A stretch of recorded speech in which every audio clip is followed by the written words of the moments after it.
Hello, my name is Darren Thomas, and I am the Director of Educational Research Techniques. In this particular video, we're going to be looking at data privacy. In particular, we're going to focus on dropping columns, masking data to protect people's privacy when using Python. So let's go ahead and see what we can learn. So you can see right here some of the different techniques we're going to be focusing on. We're going to be looking at data preparation. Of course, that's pretty obvious.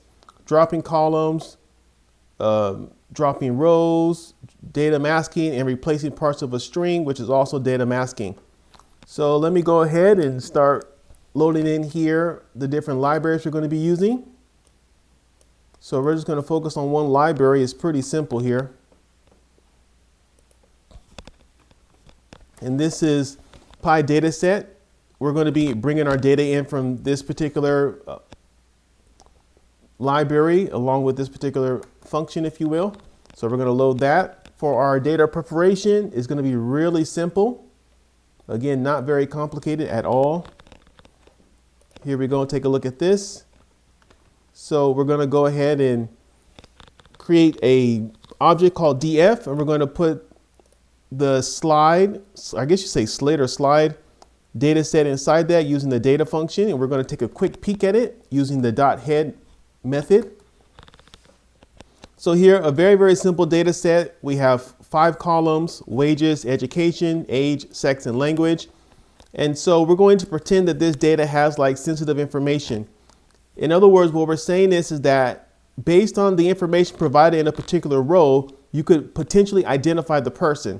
Now that doesn't really make sense with this data set, but this is a common problem with other data sets that might contain things like, an identification number, cell phone number, address, or unique demographic things like a combination of sex, gender, age, race, or whatever. All these can be used to like identify a particular person. And so there are times when it is appropriate to remove information or to change it within a data set so that you cannot identify people. Now, the simplest way to do this is to just drop a column. By dropping the column, you suppress information that could be used to identify an individual person. So again, in this example right here, we're going to drop the language column. Again, we are assuming that you could use the language that a person speaks to potentially identify them. Whether or not this makes sense depends on the context, but let's go ahead and take a look at this. So you can see here we're using the drop method. That's all we're doing. We're creating an object called suppressed_language. We're dropping the column language, and we're telling Python that we are dropping things based on a column rather than like a row or something.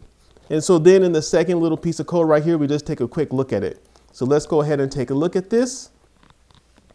Now you can see now we have 4 columns of data rather than the original 5, as you can see at the top.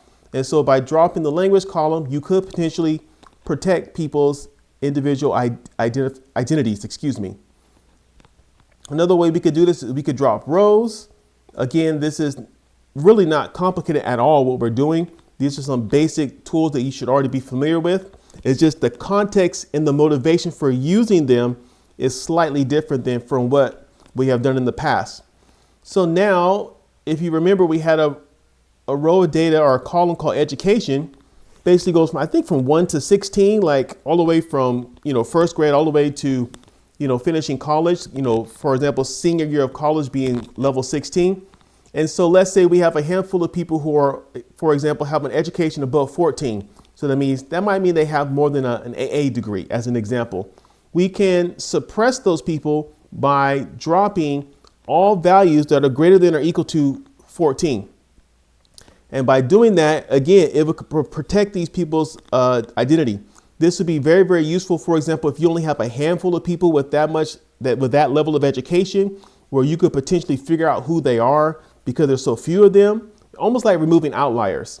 So in our line of code right here, we're using the drop method again. We're creating a object called education. We're using the drop method, and then we're subsetting. So we're subsetting our data, and we're telling it, hey, wherever education is greater than or equal to 14, this is what we're trying to exclude. This is what's happening here.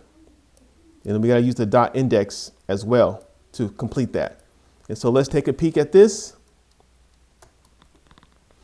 And so now if you look closely, you can see in our original data, we had rows 1, 2, 3, 4, and 5, as you can see right here. Same in this one. But now you can see that we skipped 1, we skipped 3 and 4, we skipped 6, and we're kind of skipping around because all of these people right here that are in the data right now have an education level that is less than or equal to 14. That's what happened here.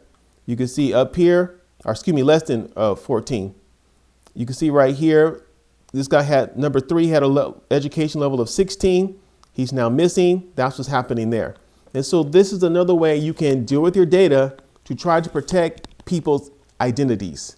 Now, let's take a look at data masking. Data masking is when you actually just overwrite and replace data without actually removing the column.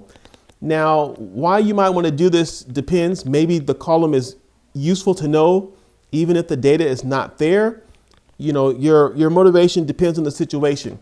But here, what we're doing here is we're calling on the education column right here, and we're replacing it with 4 asterisks. That's all we're doing. So everything in that column will now have 4 asterisks while the education column is still there. Again, why you want to do this, that's not really what we're trying to answer. We're just trying to provide tools.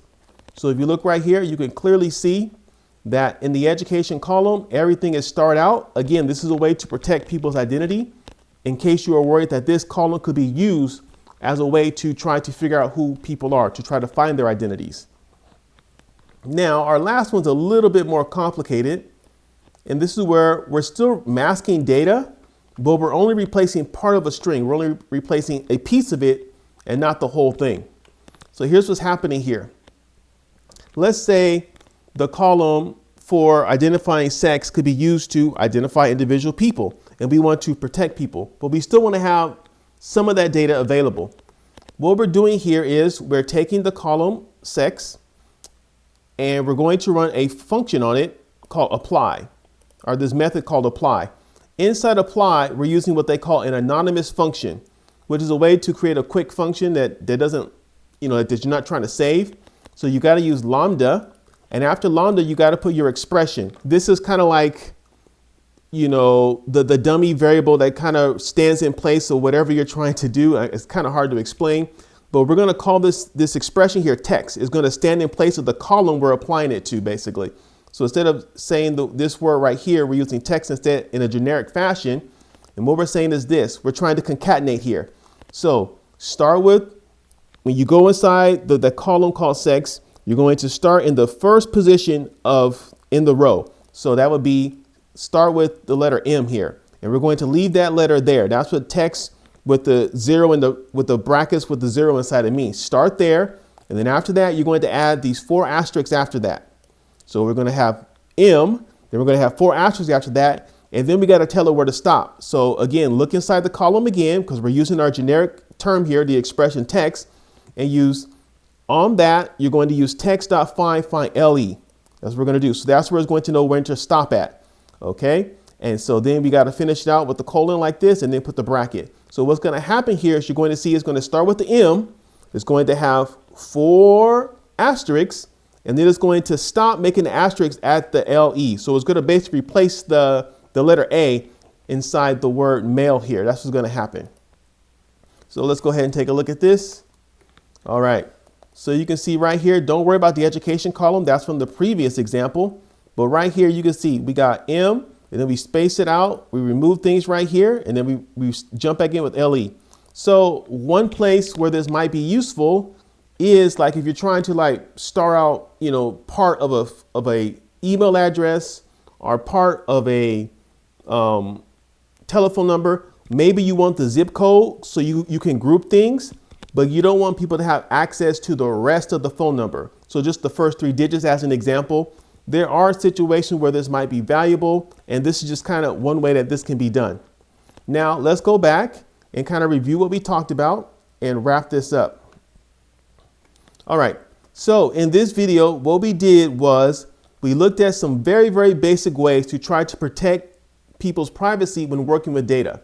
And so the first one we did was dropping the column. Very, very simple technique, not complicated. We also looked at a way to drop rows based on some sort of a criteria. Here in this example, when the education level is greater than or equal to 14, take it out. The next one was data masking, where you can actually just replace the data with something that's kind of useless.